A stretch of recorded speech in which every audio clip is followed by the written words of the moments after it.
how did it get to the U.S.? So let's dive into that. Well, I got a couple of facts here, bro. I know you did. So there's a lot of stories about GIs in the Korean War that were taking R&R in Japan, and then walking around the markets going probably like, what the hell is this, dude? Like, this is crazy, right? Probably beef hanging down, going, I've never seen anything like that. I mean, looking at this piece of A5 right in front of us, it's wild, man. If you've never seen something like that. If you've never seen anything like that, it's like the first time you see really fatty tuna belly or something. You're like, whoa. It blows your mind. It does, dude. That before you even get to taste it blows your mind just by looking at it, right? Yeah. It's crazy. So then, so up until then, really, that's crazy that, like, not many people outside Japan had really probably seen this, And then in the 70s, they brought in 4 cows to the United States, right? Texas, wasn't it? I don't know. I may be wrong there. We don't know how they got here. We don't know, right? Technically, I don't know. They say they might be smuggled in, or we don't know. How it became. It's very gray. Unsolved mystery. We talked to a couple people. We got the benefit of talking to Dr. Jerry Reeves at a Bar R, Wagyu in Pullman, and his daughter Arlie. And he is basically one of the, like, if there was like a godfather for American Wagyu, he might be it. He probably wouldn't consider himself that because he's super humble. But if there's like a Mount Rushmore of Wagyu in America, he would be on there. He'd be on there. He'd be on there. He'd be like, I don't know if he'd be George Washington. Like, I can't commit that yet, but maybe he'd at least be Jefferson, right? He's the third, right? Right? It was Jefferson. Yes. Like, Yes. You're right. Adams, Jefferson, right? Yes. Yeah. I bet Charlie could probably name the rest of the presidents. He's like a fucking song. Pursuit guy over here. He's like, first George Washington, and then John Adams.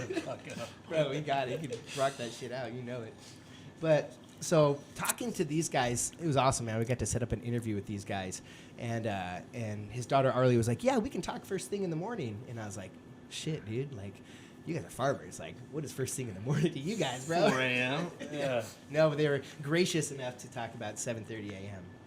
But really, so he was on like a super original research team that in the 80s, like late 80s, from Washington State University, basically sent over to Japan to kind of see what type of cattle what kind of beef they liked, because Japan was planning on lifting its imports and tariffs and quotas on meat, and they could only produce 1/3 of beef for the whole country. So he was telling me that the U.S. and Australia was supposed to take the other third. So a third Japan, a third U.S., a third Australian. So they were sent over there, and he said this guy's a farmer, animal scientist, like knows a lot about animals.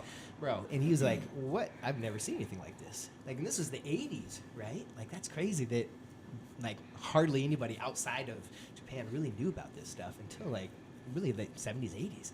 So he goes over there, and he was just, like I said, totally just blown away. It was like, okay, we got to figure this out. Because I guess he was saying that they were going to compete, Washington was going to try to compete with the Midwest to, like, try to, like, right, like, get this contract or whatever to produce beef, right, for Japan. And so, yeah, and then in the early 90s, they actually brought some over, like, street legally, or totally legally, right? The first one was street legally, I guess. And so they flew out and, like, landed, like, Moses Lake. So, like first, like, real, Wagyu cattle were in, like, Washington. That's crazy, dude. Right down the street from us. Pretty much. 180 miles. Right where Pure Country Farms is, huh? Shout out. But these guys, it's crazy because he's been in Wagyu beef for, what, like 40 years, 35, 40 years, right? So, and they've collected all this data, like, super, just like they're in the genetics business, basically. DNA. Yeah, farming and genetics. So he's like the Moneyball of Wagyu beef, right? He's got all of this information on, like, tens of thousands of cattle, of Wagyu cattle, and they can predict all this stuff, right? Like back fat and eating and how marbled these calves are going to be just through the DNA. So what they're doing over there, man, that's crazy. Dude, I told you, he's on Mount Rushmore, man.